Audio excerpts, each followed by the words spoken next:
sir. What's going on, everybody? It's your boy AB, and welcome to the first edition of Open Gym. And I am honored today to be sitting here interviewing one half of the dynamic duo of the Marks and Reese Show. Airs 2 to 6 p.m. 94.1 FM WIP Sports Radio. Also streamed on the Odyssey app. The great Jon Marks. What's going on, Johnny Marks? I'm your first guest, AB. First guest, my guy. First guest. This is it's amazing. I don't have anything to live up to, right? I got to set the bar high. See, you set it high, and that's what I'm anticipating, and that's what I'm expecting, and I know you're going to bring it, sir. Well, thank you. It's really cool to be the first guest. I'm looking forward to this, man. Yes, sir, and I'm looking forward as well. So before we dive into everything that's happening over the last couple of days, it's amazing. But just for the ones that just don't know, we all know that you are the host of the Marks and Reese Show on WIP. But just give us a little bit of just your story as far as, how'd you get into sports, how'd you get into the fandom of the Philly teams, and just into sports radio in general.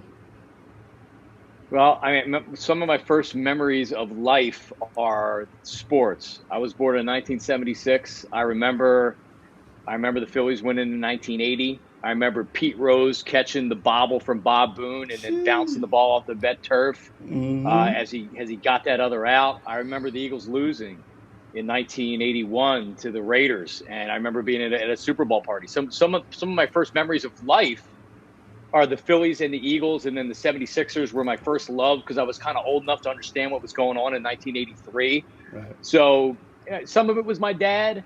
He was a sports fan. He was never as big a sports fan as I am right now, or what I was and what I am now. So sports for me has always been such a big passion and something that was so big in my life. I grew up listening to sports radio. I grew up listening to the radio. I'm more radio than sports radio. Like, I love sports radio and I do sports radio, but like radio is kind of my first love, and then add sports to it. I guess it's the perfect kind of thing. But I was, I guess you asked how I got into radio and how I got into this. I grew up in Willow Grove, Montgomery County, so not too far out of Northeast and North Philly. And so I'm from the area. I've been here pretty much my whole life. I've lived in some other places, but I always came back here. And I guess I was in my mid-20s. I had got diagnosed with diabetes, type 1 diabetes.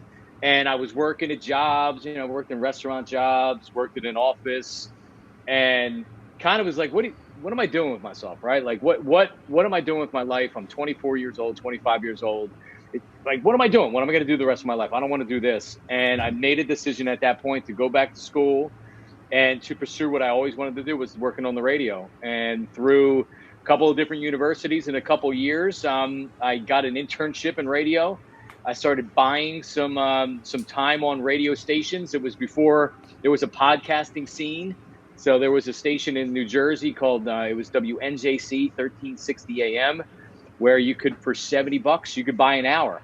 And there was a call-in line and stuff like that. So I found a couple sponsors, and I started doing radio, got an internship at what then was 950 AM. It turned into 97.5 The Fanatic a couple years later. And slowly but surely, I kind of worked my way up. And fast forward 16, 17 years, I'm doing afternoons with a former Eagle and a fun guy and a great guy to work with, Ike Reese.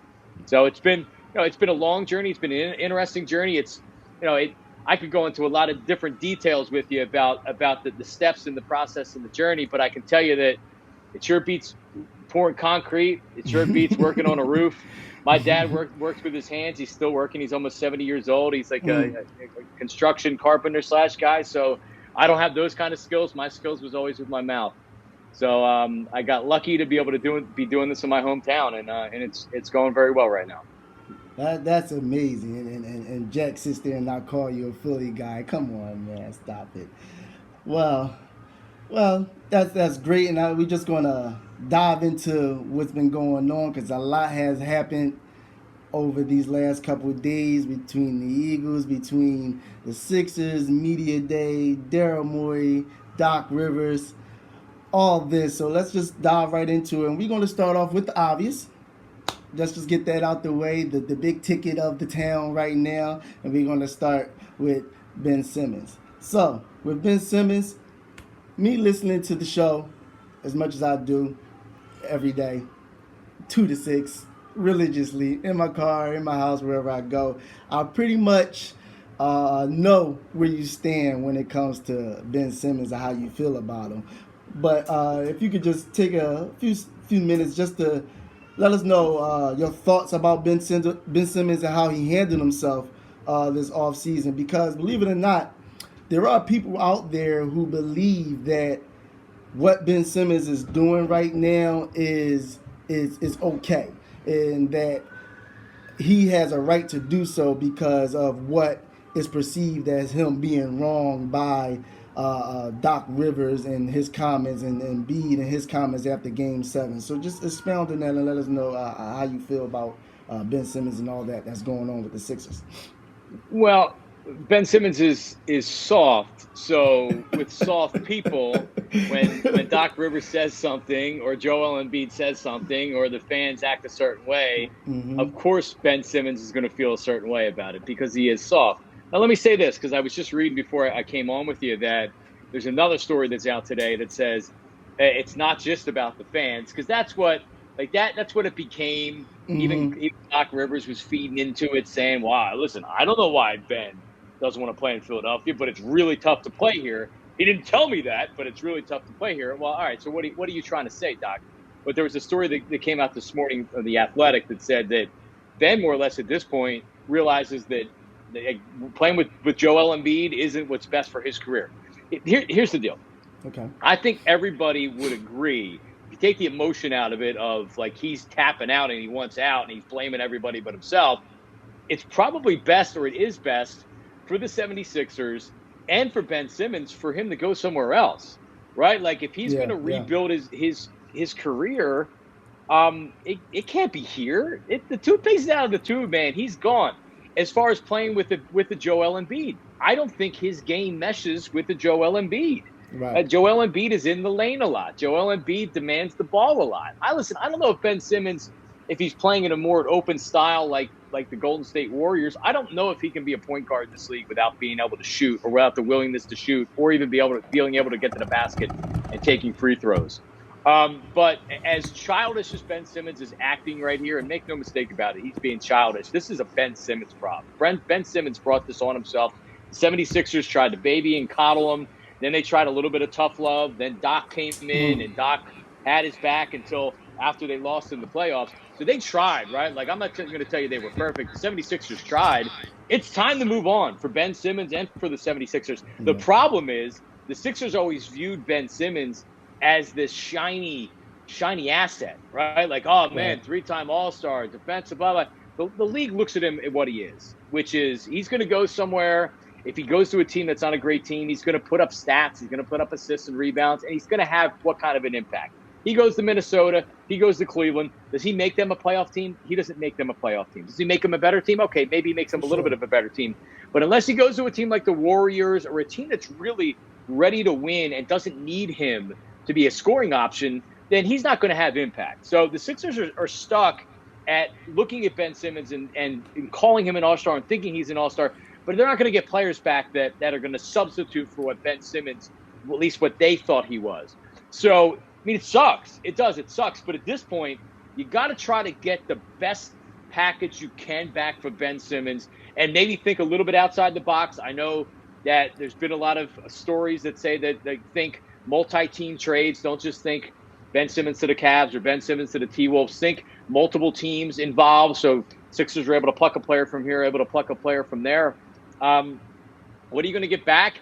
They're trying, AB. They're trying, but he's done with the Sixers. And if you listen to Joel Embiid at Media Day yesterday, it sounds like he's done with them too.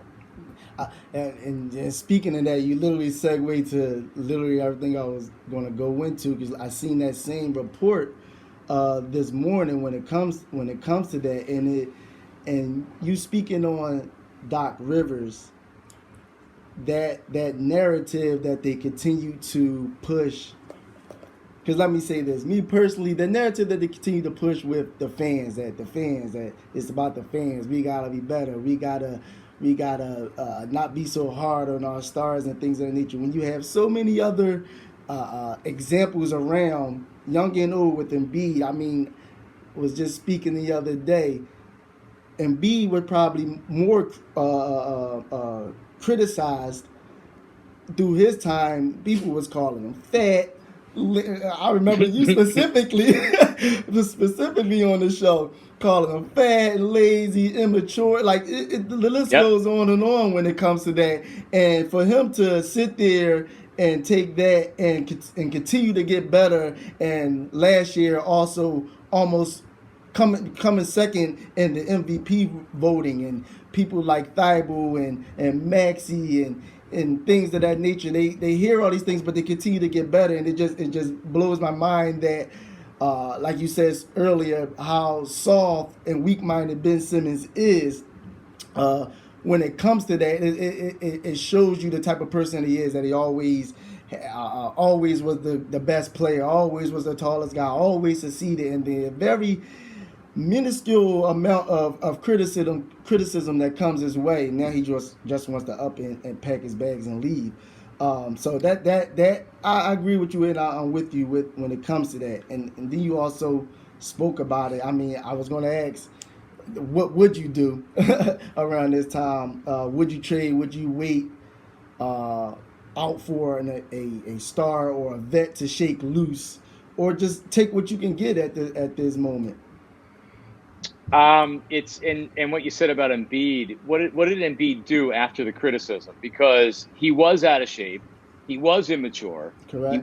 He wasn't being 100% into his craft, right? So what did he do? He worked hard, man, and he improved. So you got to give it up to him. And some of the stuff he does still bothers me a little bit, but like, you got to give it up to him. He responded, and the only response we see from Ben Simmons.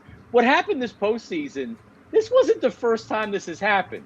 I mean, this is an ongoing thing where he disappears. Ben disappears in the playoffs. So what you get is you get the stupid rec center jump shots and the aggressive Ben when I'm guarding him in the videos, and he's never missed a shot in these Chris Johnson videos that are put out there.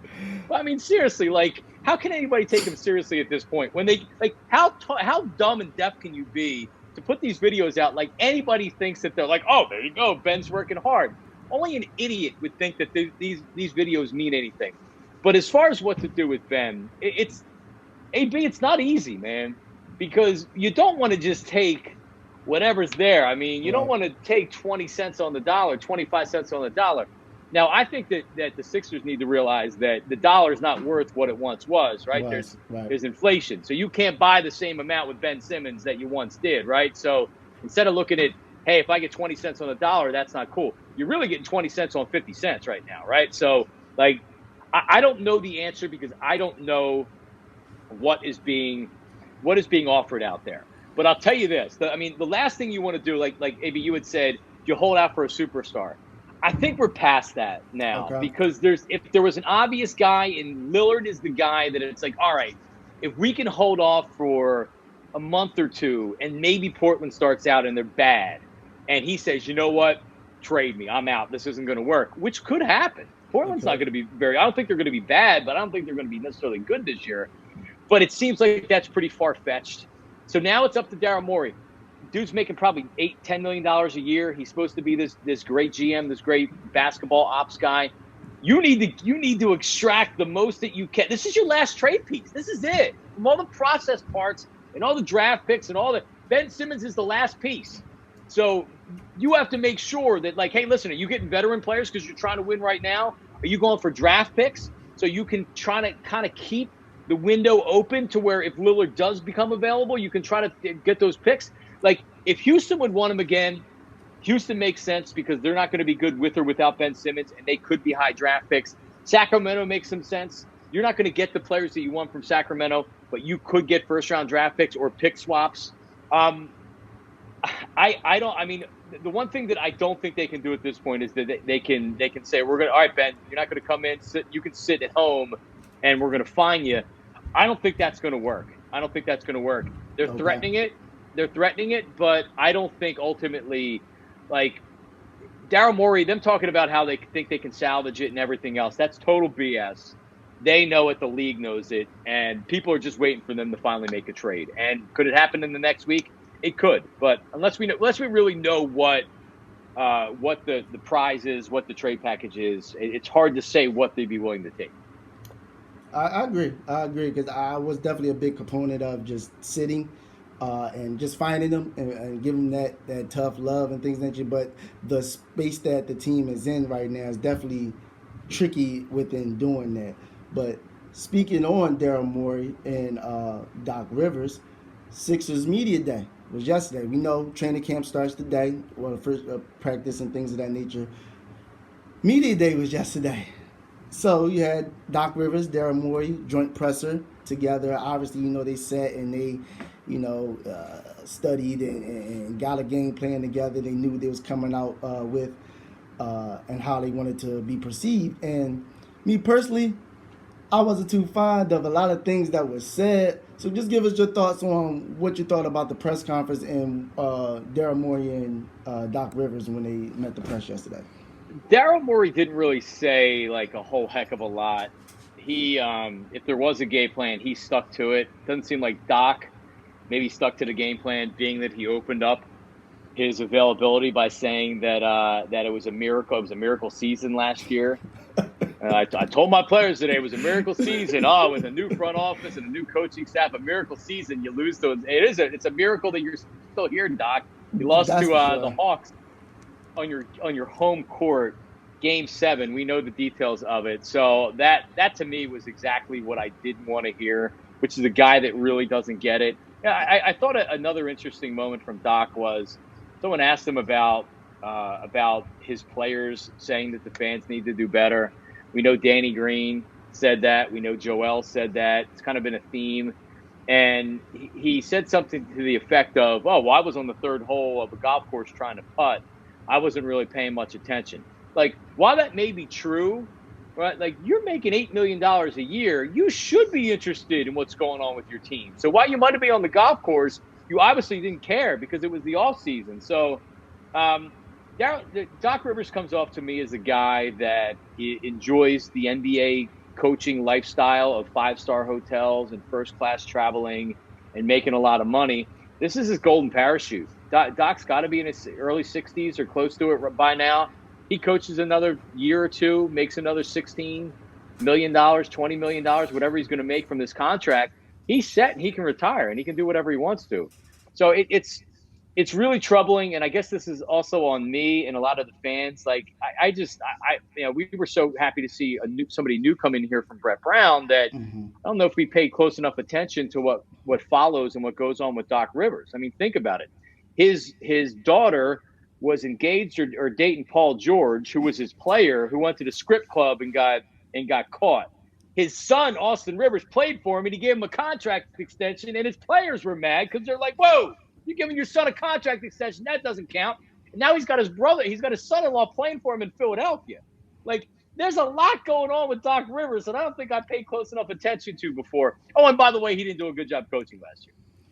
And I believe that was probably the biggest thing that stuck with me. Yes. Even though I believe Doc is still an upgrade from what we had, I don't believe as well that it's talked enough as far as his road travel to even getting here right now. All the things that he went through. Like I said, he won his championship, but also on that championship team, he had 3 Hall of Famers and possibly a 4th that's still in the league right now, Rajon Rondo. So after that, it's just been really just loss, playoff loss, playoff lead loss, dysfunction within the team, players coming out saying this, saying that about Doc Rivers. So definitely that's that. And then on top of it, the coaching aspect and the playoff, it frustrated me to no end, John. I tell you, when I seen him still continuously playing 10, 11 players deep in the playoffs,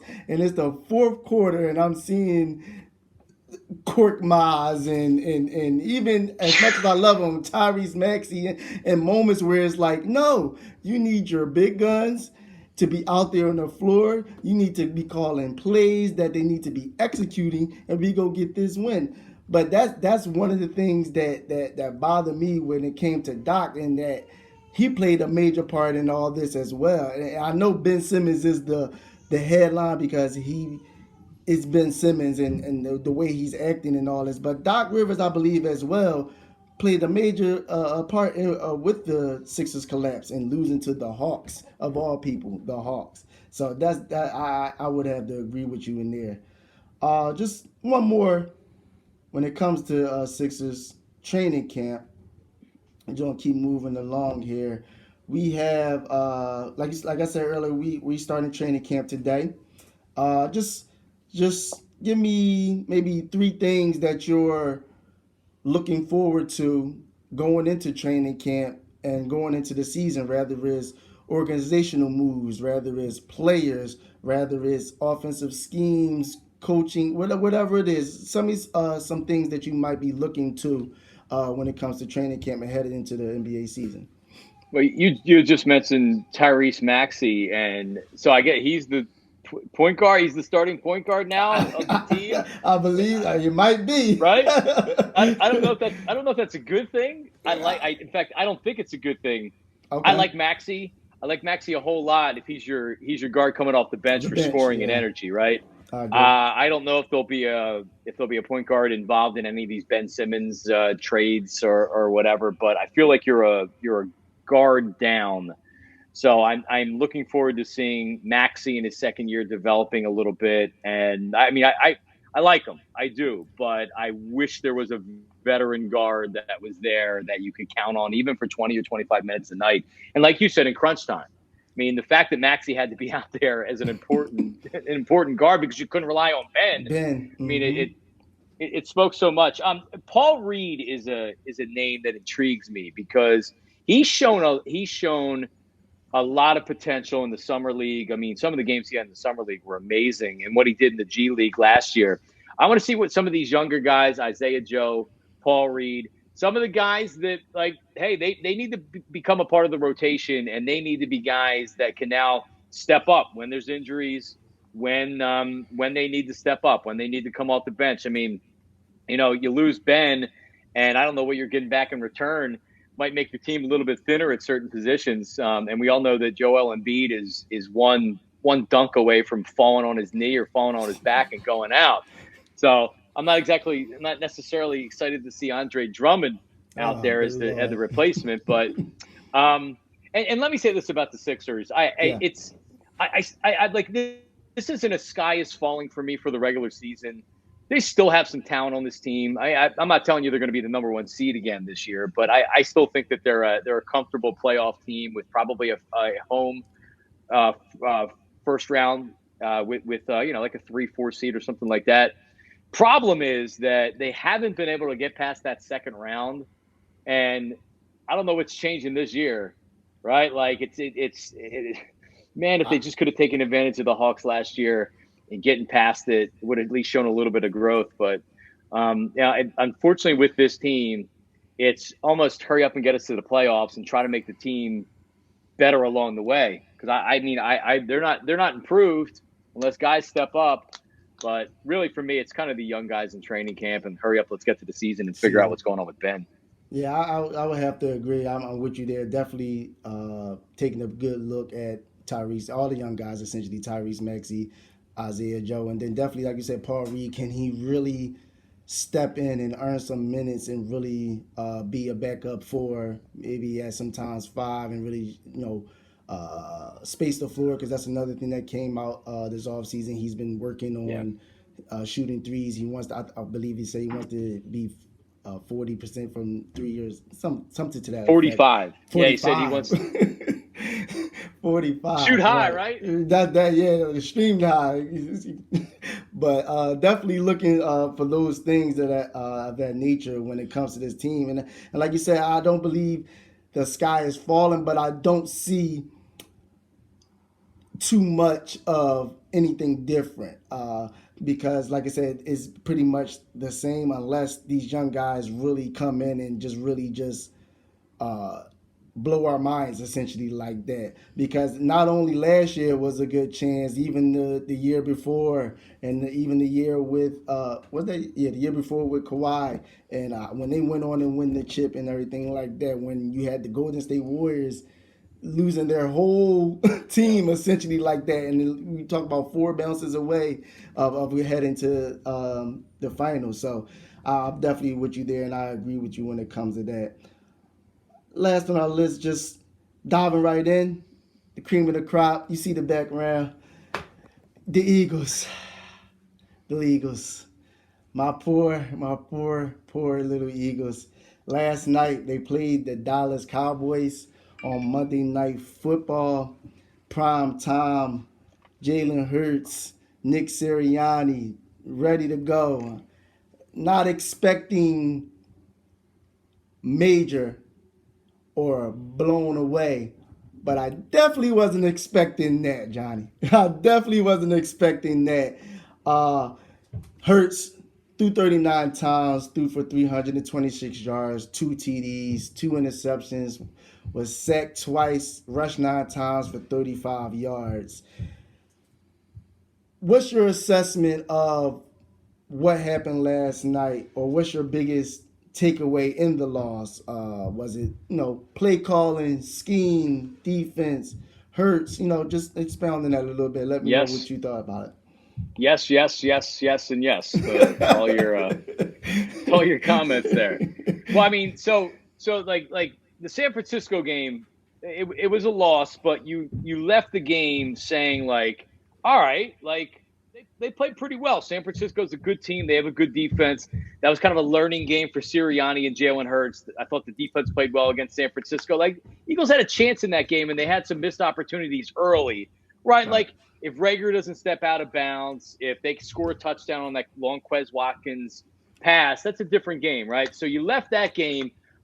Even though it was a loss, you felt good that this is a good football team. Nick Sirianni puked on himself last night. I mean, he flat out like drank a gallon of milk and threw it all up on himself last night. You set the tone with the whole beat Dallas T-shirts, and you had them on all week, and your kids are wearing them, and the players are wearing them, whatever. And it was cute, and I guess I know what he was trying to do. But, like, you got to be a good head coach, and you got to know what the hell you're doing, and you need to be able to call plays. And that was as clueless of a game plan as anything I've ever seen in all of my years watching the Eagles. I've never seen anything like it.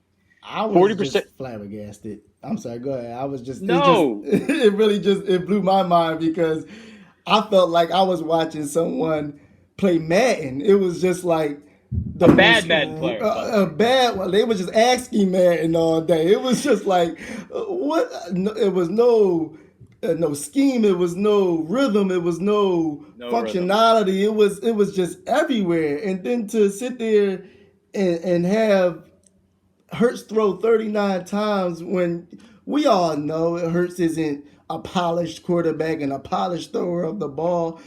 So you don't even try to do anything to protect your young quarterback. And then you have a running back in Miles Sanders who carries the ball only 2 times for 27 yards on an average of 13.5 yards, and his longest run was 24 yards. Like, things like that, I was just so... Like you said, he puked over himself. I didn't know what was going on when it came to that game last night. Yeah, I'm looking for I sent my buddy a text because he was asking me, like, when was the last time running 3 times other than Jalen Hurts in a game? 3 times. 3. Right?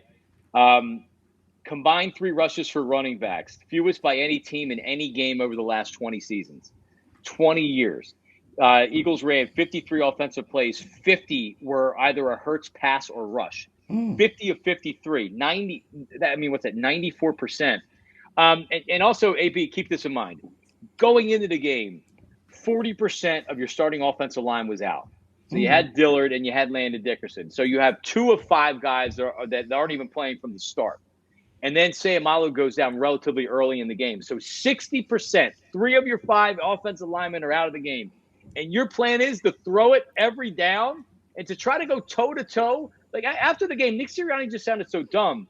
If you're worried about the Cowboys being a high-powered offense, right? By the way, they scored 20 points against the Chargers last week, but he had to say, "Oh, we got a high-powered offense. We got to go toe-to-toe." But you don't have the players to go toe-to-toe with the Cowboys. You don't have CeeDee Lamb. You don't have Amari Cooper. You don't have Tony Pollard. You don't have Ezekiel Elliott. Now, I like Miles Sanders, but he didn't use them. Right, so you don't have the same talent on offense. You don't have Dak Prescott. So you have Jalen Hurts lining up behind a busted offensive line. Your best offensive player is Miles Sanders, right? Devontae Smith, at this point, it's like, all right, like he's trying to figure it out. I like Quez Watkins a lot. The tight ends are good if they can use them.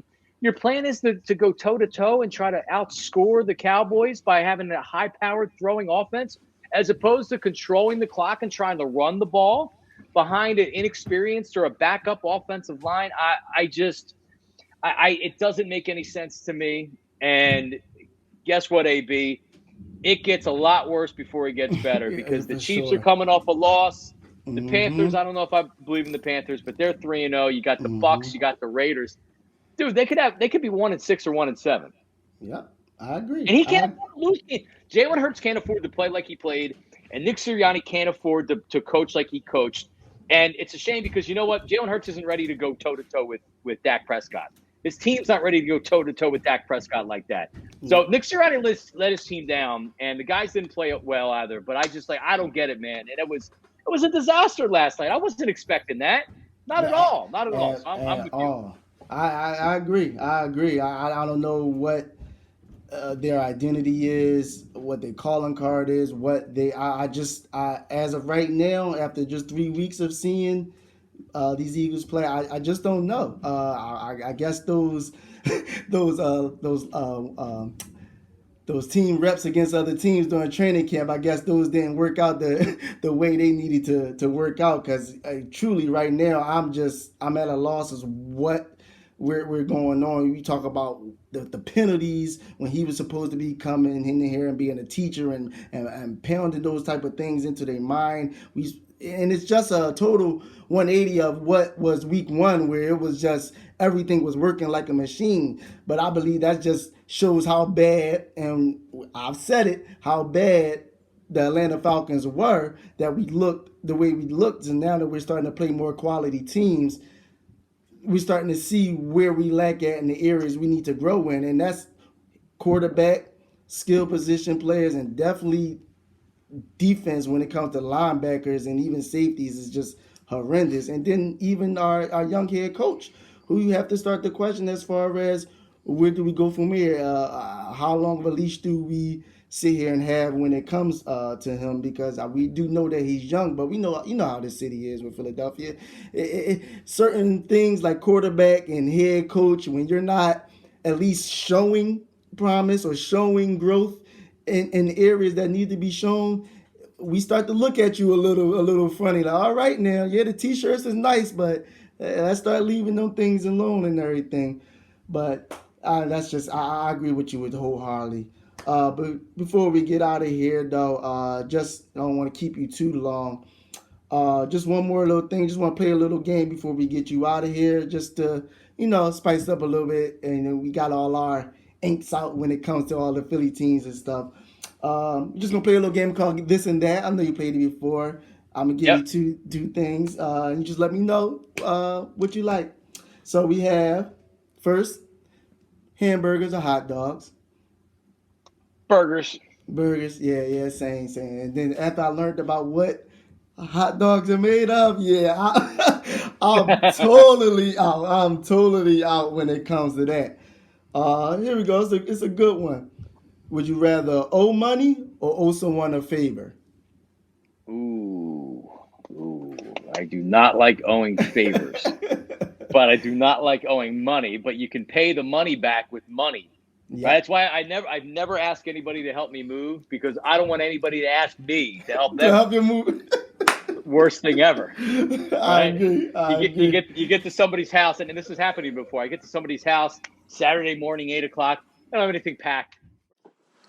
That was our interview with Jon Marks of WIP Sports Radio. I just want to just say again a big thanks for him for being my first guest on the show. Open Gym. I need you guys to continue to stay tuned, follow, hit the notification button. Make sure you up to date to everything that I drop, all the content that I drop. Everything, man. I have much, much, much more in store for you guys. Many more guests in store for you guys. And I want you guys to stay with me. And we're going to do this thing. So I'll holler at y'all. This should be a good one. Carson Wentz or Ben Simmons?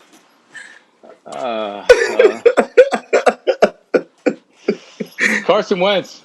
Carson Wentz. Would you like Carson to? I'm a bit intrigued by that answer because obviously I listened to the show. I maybe called in maybe once, and it was just I was online too long and I had things to do, so I got off. And it was literally sometime during the Carson Wentz towards the end. And I'm a proud LTV beer, over here. So that was my guy. So why Carson Wentz over Ben Simmons? Just just a little bit, just to expound on that. I mean, like even how they left town. Ben Simmons is leaving town, blaming everybody else, and even throwing it on the fans. Like he doesn't want to show his face in front of the 76ers fans again. Right. To where at least with Carson Wentz, like Carson Wentz has had his issues. I think he's a baby for wanting to leave, right? Like both players had their issues, but you know what Carson Wentz didn't do? Carson Wentz didn't blame anybody. Carson Wentz didn't say anything. Carson Wentz more or less said, and it's something that Ben Simmons could have said. Carson Wentz just said, "I think it's better for my career to go elsewhere." Right. And that's all Ben Simmons had to do. If Ben Simmons, and this isn't obviously directly saying this is through sources and through whoever, but like if the tone would have been with Ben Simmons, like, hey, listen, this is nothing against the 76ers or anything else, but it's best for me in my career that I go elsewhere. But instead it's become he doesn't want to play with Joel, the fans are mean, the Sixers are a bad organization, Doc Rivers, like, I mean, Carson's a flawed guy, but he always wanted to be on the field to his detriment. And I would go to war with Carson Wentz before Ben Simmons any day of the week. I will agree with that, and I tried to explain that to people at times because you have that. Even though people hate Ben Simmons, it's still that disdain for Carson Wentz, and I tried to explain like those two men are literally at two opposite ends of the spectrum when it comes to how they left. Ben, we already know he's leaving, but how they leaving town. So definitely, I agree with you when it comes to that. Jon Marks, I appreciate you. Thank you for coming on the Open Gym and just spending some time with me. And everyone, y'all make sure y'all continue to listen to Marks and Reese every day, Monday through Friday from 2 to 6 on 94.1 FM's WIP Sports Radio and also on the Odyssey app. And make sure you follow Jon Marks on all his social medias at Jon Marks Media. And Jon Marks, I thank you again and I appreciate you, man. And I hope you have a great day. And, kick butt on your show today for sure. I know you got some great topics and things y'all going to talk about today. So I'm looking forward to it and I'll be tuned in for sure. Don't be a stranger, AB. Good to talk to you. Yes, sir. I appreciate you. Thank you. I'm fire, that's fuego. More streams, that's payroll. Twisted tornado.